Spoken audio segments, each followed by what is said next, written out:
Star Pawan Singh अपनी मां को आरा से सीधे लखनऊ लेकर आए और वो भी ड्राइविंग उन्होंने खुद की।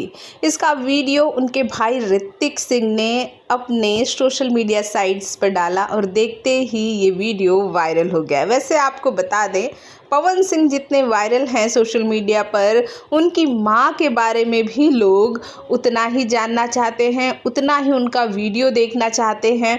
वैसे आपको बता दें, पवन सिंह की मां को पवन सिंह के फैन जो हैं वो अपनी मां मानते हैं, इसलिए इतना ही प्यार, उतना ही सम्मान वो पवन सिंह की मां को भी देते हैं। पवन सिंह की मां सिर्फ यही चाहती हैं कि बेटे का घर कैसे भी बस जाए, पोते का मुंह देख लूं, और बेटे की इतनी बड़ी कामयाबी का श्रेय वो भगवान को देना बिल्कुल नहीं भूलती। बहुत ही सहज और सरल हैं पवन सिंह की मां।